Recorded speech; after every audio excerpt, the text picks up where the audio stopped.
ಕಾಂತಾರದ ಪಂಜುರ್ಲಿ ಹಾಗೂ ಗುಳಿಗನಂತೆ ತುಳುನಾಡಲ್ಲಿ ಕೊರಗಜ್ಜನು ಕೂಡ ತುಂಬಾ ಪ್ರಸಿದ್ಧ ಹಾಗೂ ನಂಬಿಕೆ ಉಳ್ಳ ದೈವ.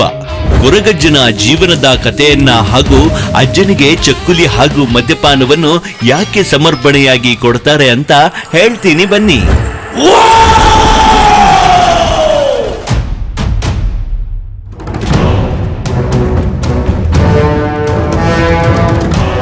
ನೂರಾರು ವರ್ಷಗಳ ಹಿಂದೆ ಒಂದೂರಿಗೆ ಕತ್ತಲು ಆವರಿಸುತ್ತೆ.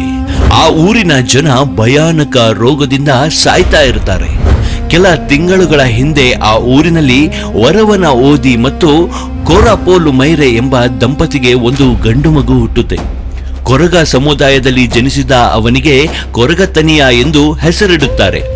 ಹುಟ್ಟಿದ ಒಂದೇ ತಿಂಗಳ ಆಸುಪಾಸಿನಲ್ಲಿ ಅವನ ತಂದೆ ತಾಯಿ ಇಬ್ಬರು ತೀರಿಕೊಳ್ಳುತ್ತಾರೆ. ಅನಾಥನಾದ ತನಿಯನನ್ನು ಪಕ್ಕದೂರಿನ ಮೈರಕ್ಕೆ ಬೈದತಿ ಎಂಬ ಸೇಂದಿ ಮಾರುವ ಹೆಂಗಸು ಸಾಕುತ್ತಾಳೆ. ಮನೆ ಕೆಲಸದ ಜೊತೆ ಬುಟ್ಟಿ ತಯಾರಿಕೆ ಹಾಗೂ ಸೇಂದಿ ಮಾರುತ್ತಾ ತನಿಯ ಬೆಳೆಯುತ್ತಿರುವಾಗ ಒಂದು ದಿನ ಮೈರಕ್ಕ ದೇವಸ್ಥಾನಕ್ಕೆ ಒಂದು ಹರಕೆಯನ್ನು ಹೊತ್ತಿರುತ್ತಾರೆ. ಆದರೆ ಆ ಹರಕೆ ಸಾಮಗ್ರಿಯನ್ನು ಹೊರೋದಕ್ಕೆ 7 ಜನ ಬೇಕಾಗಿರುತ್ತಾರೆ. ಆದರೆ ಆ ಕೆಲಸ ಮಾಡಲು ಯಾರೂ ಸಿಗದ ಕಾರಣ ಮೈರಕ್ಕೆ ತನಿಯನ ಬಳಿ ಬಂದು ಆ ಕೆಲಸ ಮಾಡುವಂತೆ ಕೇಳುತ್ತಾಳೆ. ತನಿಯನು ತನಗೆ 7 ಜನರ ಊಟ ಕೊಟ್ಟರೆ ನಾನೇ ಸಾಗಿಸುತ್ತೇನೆ ಎಂದು ಆ ಹರಕೆ ಕಾರ್ಯಕ್ಕೆ ಒಪ್ಪಿಕೊಳ್ಳುತ್ತಾನೆ. ಆಗ ನಡೆಯುತ್ತೆ ಪವಾಡ. ಊರಿನವರು ಬೆರಗಾಗುವಂತೆ 7 ಜನರು ಹೊರುವಷ್ಟು ಬಾರದ ವಸ್ತುವನ್ನ ದೇವಸ್ಥಾನಕ್ಕೆ ಒಬ್ಬನೇ ಕೊಂಡೊಯ್ಯುತ್ತಾನೆ. ಆದರೆ ದೇವಸ್ಥಾನದಲ್ಲಿ ತನಿಯನನ್ನು ನೀನು ಕೆಳಜಾತಿ ಎಂದು ಒಳಕ್ಕೆ ಬಿಡೋದಿಲ್ಲ. ಅದಕ್ಕೆ ಕೋಪಗೊಂಡು ತನಿಯ ದೇವಸ್ಥಾನದಿಂದ ಹೊರಬಂದು ಬಿಡುತ್ತಾನೆ.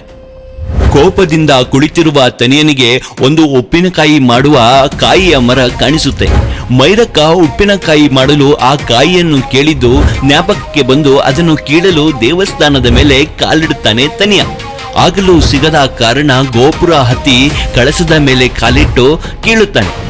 ಆಗ ದೇವಸ್ಥಾನದ ದೈವ ಕೋಪದಿಂದ ಮಾಯವಾಗಿ ದೈವದ ಜಾಗದಲ್ಲಿ ಕೊರಗತನಿಯ ಸೇರಿಕೊಳ್ಳುತ್ತಾನೆಂದು ಸ್ಥಳೀಯ ಜನರ ನಂಬಿಕೆ.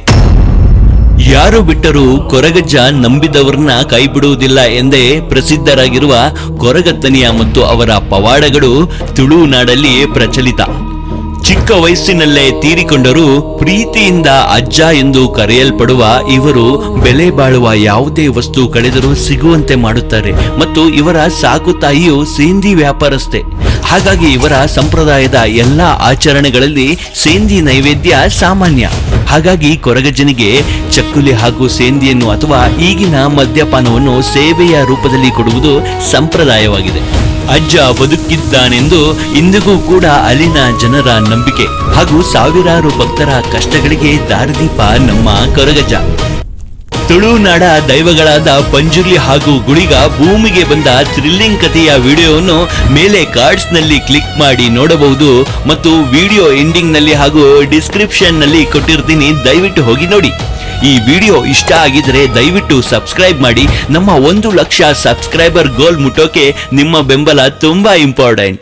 ಈ ವಿಡಿಯೋ ಇಷ್ಟ ಆಗಿದ್ರೆ ನಿಮಗೆ ಏನನ್ಸ್ತು ಅನ್ನೋದನ್ನ ದಯವಿಟ್ಟು ಕಾಮೆಂಟ್ ಮಾಡಿ. ಮತ್ತೆ ನಮ್ಮ ಚಾನೆಲ್ ನ ಕಥೆಗಳ ಮೇಲೆ ನೀವು ತೋರಿಸ್ತಿರೋ ಪ್ರೀತಿಗೆ ಥ್ಯಾಂಕ್ಸ್. ಹೀಗೆ ಲೈಕ್, ಶೇರ್, ಕಾಮೆಂಟ್ ಮಾಡ್ತಾ ಇರಿ, ಅದೇ ನಮಗೆ ಮೋಟಿವೇಶನ್. ಮತ್ತೆ ಭೇಟಿಯಾಗೋಣ ಮತ್ತೊಂದು ರೋಚಕ ಕಥೆಯೊಂದಿಗೆ. ಅಲ್ಲಿವರೆಗೂ ಬಾರಿಸು ಕನ್ನಡ ಡಿಂಟಿಮವ್ವ. ಲೈಕ್, ಶೇರ್, ಸಬ್ಸ್ಕ್ರೈಬ್ ಮಾಡಿ ಶಿವ.